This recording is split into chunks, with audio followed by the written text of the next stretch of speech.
shout out to Governor Ademola Adeleke. He's a colleague because he's a fellow entertainer. He loves to dance. He entertains people, so he's an entertainer. So shout out to him. Except from him dancing and people seeing him dance and people laugh and people are happy about him dancing, there's no other way that they've impacted the entertainers in Osun State.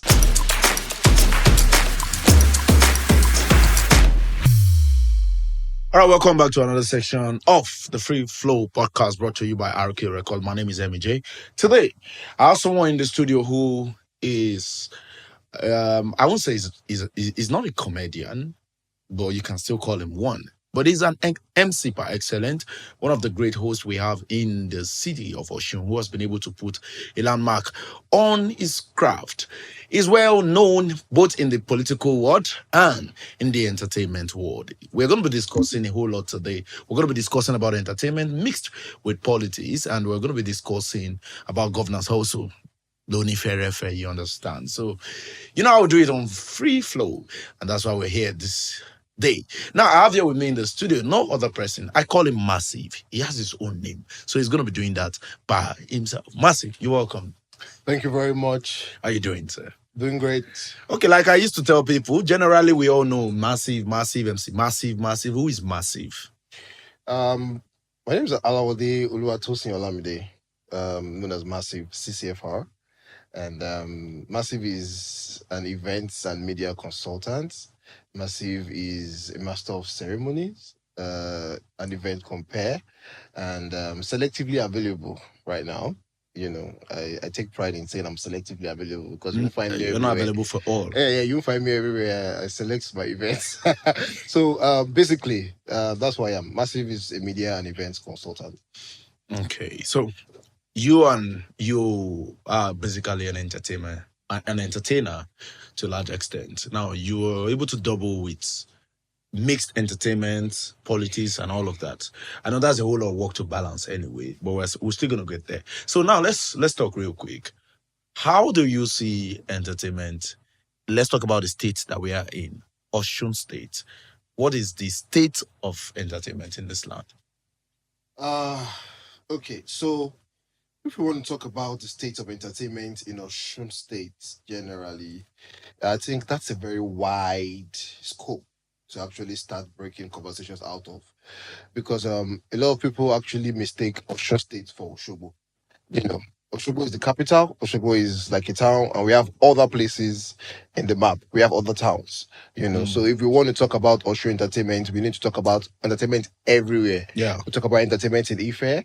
We talk about entertainment in Ikire. Talk about entertainment in Ikiru and the likes. But based on the fact that I am centered here in Osogbo, I live here, and I've done most of my things out of here. I think I would center on basically the capital right now. And whatever happens in the capital happens in the heart of the state. So far so good. Entertainment in this city has grown beyond expectations. Gone are those days when people would say nothing is happening in Osogbo, or nothing is happening in Osun State. People can't say that anymore. But as it is now, I think we now need to be looking at how we can get externals to, support whatever it is that we've put together. Trust me, I always tell people that Osogbo is just like a cannon shot for entertainers around the world. If you look at those who have started here and probably took their craft out of these states, trust me, there are big shots everywhere. Look at Young John today. Young John started from this territory. Quite a number of people also started their crafts, not even just entertainment. If you look at the culture, if you look at artworks and it's under entertainment too, but if you look at people who have strong crafts, Osogbo is like a grooming school for them. If you can survive in the entertainment nomenclature of Osun State, you can survive anywhere. So the entertainment has actually grown beyond our expectations. Okay, so far, what is the support like? When we talk about Lagos, when we talk about Abuja, when you want to have your event and all of that, you have brands who wants to come in. Some brands even reach out. Once they see that, this guy is having an event, let's reach out. What is the support like from brands to entertainers in the city? So I think the first thing is believing in yourself, believing in what you do. And also, if you have a strong community that believes in what we put out there, at first we need to cut off the beefs, the internal beefs, the external beefs within our small community before those that are outside can actually come and support us. You True. know, if we don't support ourselves, outsiders will not support us. Sure. If we don't believe in what we are presenting or what we are doing, brands will not come and support us. But right now, I'm using this opportunity to say that Oshobo is ripe for the kind of investments that can happen anywhere. Look at different brands take their activations to Lagos, they go to Ibadan, they skip Oshobo and they go to Ilorin. Yeah. You know, it's quite sad because Oshobo would even give you more than what you're even getting from these people. Have you seen what the young guys out there are doing with the raves recently? Have you seen how people come out even on Mondays? You see, kudos to those that do this Mufasa Monday, Saku Monday, Extroverts by Elo Shobo, you know, Italawa, quite a number of events. You see the turnout. People are actually interested in coming out and supporting whatever. Now imagine they have a brand who's coming to sponsor events like this. That brand will be everywhere. That brand will be on everybody's Snap. It will be on everybody's TikTok. They will get coverage, mileage. But the problem is they always think nothing is happening here, and that's a lie. That's why we are here to have these conversations. The big brands out there need to come in. And this also cannot shy away from the government, you know, in supporting whatever we do. Once this government comes in, supports things like this, sponsor stuff like this, it's always easy for them to also reach out to external investors to come and, you know, do something here. So I think that leads us to, you know, the series of other questions that you have. Okay. Now, you spoke about internal issues, entertainers having internal issues. Is it that, oh, I don't want to support your event because you didn't support my event? I don't want to do this with you. Is there, I've had it somewhere before that there is caucus in the entertainment industry of Osun State. Should we really take that as truly, yes, it is. There is caucus. I have my team. This has a team. Don't come to my team. I don't want to do things with you. Is there anything like that happening in the entertainment industry of Osun State? It happens everywhere. Moving in the United States, we had West Side, we had East Side, we had, you know, in Lagos, we have different people with different brands, different logos, different themes, different. It depends on how you see it.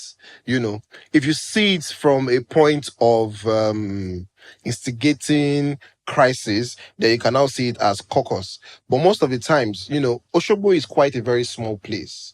And if you want to start something, you have to move with people that believe in what you are doing. Yeah. Like minds, people that you think can attract the kind of traffic you want to push, people that you think can build on whatever it is that you're pushing. The caucus or the team or whatever, it happens. It's everywhere. It's not restricted to this town already. But you see, when the beef is about to come up, that's when they start to remember that there's this one caucus or there's one, you know, something somewhere. And that leads to low self-esteem is what is causing most of these beefs that we are having in Oshobo or in the entertainment industry that we're seeing here. Low self-esteem. You know, you see somebody trying to do something bigger than what you've done, and you begin to like feel, you know, triggered. You understand what I'm trying to say? And then you go around, you try to do all you can to say how to bring that person down. Why not look at what the person is doing, learn from it, and the next time you're doing your stuff, you go out bigger. You know, so the beefs, the internal crisis, and the likes happening, I'll just take it to low self-esteem. Okay, permit me to divert to this direction. It's one thing, you as an MC, you should be conversant with this. This might, by chance, happen to you before. In the entertainment world, when it comes to wedding, most especially weddings, there's this sort of people that comes to the wedding, respect to their craft, not taken for granted. They are called alaga iduro. It has always happened that MCs will come online. At 4 p.m., I've not started my event because the alaga is not done. At 5, alaga is just calling the husband in. At 6, alaga is still trying to make money and all of that. This has always been an issue between MCs and alaga. Has it ever happened to you? How do you think we can make progress with this? And why would these things still continue up until now? Is it that some alaga decide to, you say that, or it's just an intentional act from their part? All right, thank you very much. There's no MC alive in Nigeria that would say he has not had his own, you know, share of having issues with the alagas when it comes to wedding reception, especially when the engagement and the reception is on the same day. Yeah. But again, when I was having my introduction, I said, "Oh, I'm an MC, but I'm selectively available." I've had my share of it in the past, but I'm not sure it can happen anymore because all this also boils down to proper planning, and no event producer or no event planner or no event person should actually leave any vendor or should okay, let me put it this way. No event producer should be at the mercy of any vendor. When you're having your vendors, you should give them a brief. They should stick to that brief. And there should be sanctions also. Alagas are people who go extra miles to engage, their audience, families, friends, when they're at events. But if you give an alaga a proper brief, that this is the time I want to use, this is what I want you to do at my event, Yeah. and the person sticks to it, the alaga gets, glory and gets more referrals. But if you give an alaga time and the alaga is overdoing it, and everybody knows that the alaga is overdoing it, that person will not get referrals. That person will not get called back. So if we give them proper briefs at events, they will stick to it. But the problem is people who want to engage alagas at this point, sometimes people that want to use vendors can be funny. You're supposed to pay someone for a service. You go with friendship and say, "Oh, my brother can do this better. My church member is an alaga. He can do." So instead of you now paying a particular amount to get the service fully, you instead of you to pay, let's say 250K for an alaga, you give somebody 50,000. And the alaga goes there and wants to make his 250K from your people. If you tell that kind of thing to stop, will he stop? No. So it goes down to those that are producing the event and those that are having the event. They should brief whoever it is that is coming to work on the event properly and tell them it's your event. No vendor should actually take your show on your event day. And when MCs get to event like that, and that's why I say we need proper training for MCs out there. When you're an MC, you give your clients your brief, you tell them the number of hours you want to work, and you charge based on the number of hours you want to work. If you're going to ask extra time, you attach it to your bill also. If they can afford it, they will pay. If they cannot afford it, they get somebody else. So that when you get to the event, if you have said that you're going to start an event by 2 or by 3, and you've agreed with the planner, agreed with whatever, and you get there and by 2, 3, that's their business. Once your event starts and you use your 1 hour, 2 hours, you leave. If they want to keep you more, they pay extra. So I think all these things has to do with producing the events, the back end, and also planning. So Alagazo, respect to you. I love you guys. I love your track, but you guys should also stick to the script. So why do MCs have issues with live band? Live bands and MCs. This is a match made in heaven. And it is always going to continue. But like I said, also, there's a level that you will get to that professionalism will tell. There are some things some MCs also overdo at events. MC, they have told you, this is what I want to do, this is how I want you to work. You go there, you deliver. You don't go there and be doing extra things. Just like you said, "Oh, you could call me a comedian, you could come." I'm not a comedian. I'm a master of ceremonies with a very good sense of humor. You can get me to a comedy show and I'll crack up your guests. Sure. But I'm not going there to perform as a comedian. I'm not. When I started, I didn't understand the basics until I went through a lot of mentoring. Shout out to IK, shout out to Ali Baba, shout out to Gbenga Denka, shout out to Damola, shout out to Dr. Smile, shout out to people like that. If you want to smoothen off your craft, you have to learn, you have to do so many things. Most of these things were paid for. So sometimes you don't know who you are, you don't know what you do. It will make you just restrict yourself to a particular thing. And at the end of the day, you end up not even delivering beyond what you should do. So live band and MC, I don't even know what to say about these conversations, because some live band, they make their money at the event, even if they've been paid, but they feel like when MCs are overdoing it, they just need to take, charge. And also, like I said, it still boils back to the briefs. The brief you give your vendors is what they will stick to, and that's what they deliver. All right. On a final note on this time out, let's come back to Osun State. Yeah. Politically, how has the government been able to affect the entertainment industry in Osun State? Being that note, we have a governor who, his brother, is one of the top musical artists we have in the country. We have, I don't know if I should say, an SSA to the governor, who happens to be one of the top leading actress in Nigeria. So let's take it back now to entertainment industry in Osun State. How has it been able to help entertainers coming up in the state? You are an entertainer. For now, I'm a host. I'm not. I You am can't. an entertainer. You can't. This No, is a no, hold pod. on, hold on. This is At this point, you can. I'm talking from a point of I'm an host here, right? So you should answer the question. Oh, okay. So I feel this is a free flow podcast. Yeah, And you are free. we can converse, you know, and we Yes, we can can. deep down. Okay, let me first start by saying shout out to Governor Ademola Adeleke. He's a colleague because he's a fellow entertainer. He loves to dance. He entertains people, you know, so he's an entertainer. So shout out to him. Except from him dancing and people seeing him dance and people laugh and people are happy about him dancing, there's no other way that they've impacted the entertainers in Osun State. Sorry to say. When he came on board, people were, you know, so happy that, oh, okay, at least the entertainment industry in Osun State will receive a major boost. But the case is otherwise. When I remember when Governor Ademola Adeleke was announced as the winner of his election, there was this tweet, a very controversial tweet that is still controversial to today, that Davido made. And it was during that time that he was doing his 5 tour around cities. Then he wrote, Osun deserves a concert. Excellency, sir, shall we? Someone who I respect so much, who is a member of this government also, and a very, you know, respectable member of the Adeleke dynasty, also quoted, and that's Honorable Tunji. He quoted and said, Excellency, shall we? Then they used the governor's handle, because I know the governor does not tweet by himself. They used the governor's handle to quote, it is done.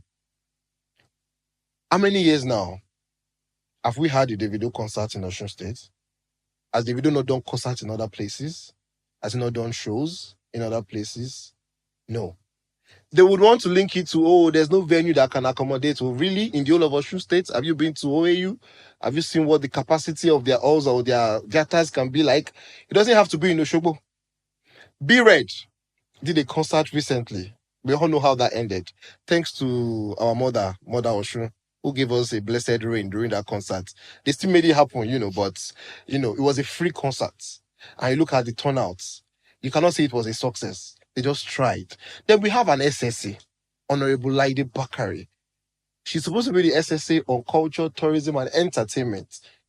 Nothing to write about whatever it is she has done. You will sleep and wake up, and you would see banners on town. Osun Comedy Fest. Osun Comedy Fest that no Osun comedian was invited to speak about the event. No proper planning. You just sleep and wake up and see that they are doing a show. The next thing you get to Adula call is filled with politicians. There's not been anything impactful in the entertainment sector. It is a creative community. They never one day invited the creatives to come and say, oh, let's do this together. No. We have never had it this low. No matter how bad you say previous governments are, they never slept on entertainment. DJ Bassman today is a product of Rauf Aregbesol's administration. If Rauf Aregbesola has closed his eyes on entertainment, would Bassman be a name today? Quite a number of people, MC Diouf too, when he started, you know, some of these people brought them up. The government put them together. The government supported their events, supported their shows, and stuff like that. How many of us who have done shows in Osun State today can say, oh, the government supported or the government lifted us? No. That is why I'm saying that if you're not even recognized at home, outsiders will not take you serious. Sure. So because this is not happening, that's why brands outside are not even coming to support us. We can do better. We have the talents. We are blessed. We are creatives in Osun State. And if we can have a government that would support us the way we want, come on, the sky is the limit. All right. I think at this point we've been able to get the point and what we want to get. On a final note, what is your advice for the entertainment guys in the state who are still doing well for themselves and the ones who are not still to a large extent? Let's leave it at that. What is your advice for every one of them? To every entertainer there, let me first say to everyone into entertainment in Osun State, a dancer, an artist, a rapper, comedians, MCs, DJs, I want to tell you, you guys are doing amazingly well. You guys can compete on global stages. The fact that you're not allowing your community to restrict you, you are doing well, you are pushing out yourself, kudos to you. But then we need to do better. Try as much as possible to encourage yourself to, be better at your craft. The world is a global village, it's a digital village. Things are moving every day. New crafts are coming up, new styles are coming up. Try as much as possible to ensure that you fit in. If you were a local champion yesterday, try as much as possible to not remain a local champion. Move. Look at the likes of MC Crown, MC Diof from Osun State. They're not out of the state. They're in the UK. They're one of the biggest brands out there now. Don't come and sit down somewhere in Osun State, calling yourself the king of something or the king of one sound or the king. I don't want to call names, but try as much as possible to be better. Go for classes, go for paid classes, work on yourself, see what is happening out there. Go out. Most of the issues that we're having in this state is exposure. Most of them are not exposed. Don't restrict yourself to, the community show you do. When you do a show today, watch it, see the places that you had issues, and then you move ahead the next time so people can support you. Again, to the Osun State government, thank you so much for all you've done in the entertainment sector and tourism sector and the culture sector so far. Erin Jesha still remains how it is. There's no development there. Investors are not even coming up. All the artists that are doing shows are doing it on their own. You rather bring an outsider than support the home-based artists. Please, you can do better. And to my governor, my colleague, the number one entertainer in Osun State, I wish you all the best. All right. We won't take it more than that on the show today. Thank you for coming on the show. Oh, thank you for having I me. think this one is a hot one. I look forward to coming again. All right. I'd like to say thank you to everyone who's been taking their time to watch. Please do well to comment, like, share on all your social media platforms. Follow us at RK Records and everywhere. It's the Free Flow Show where we'll say it how it is. My name is MJ, your host. I'll see you in the next episode. Do have a lovely day. Good night.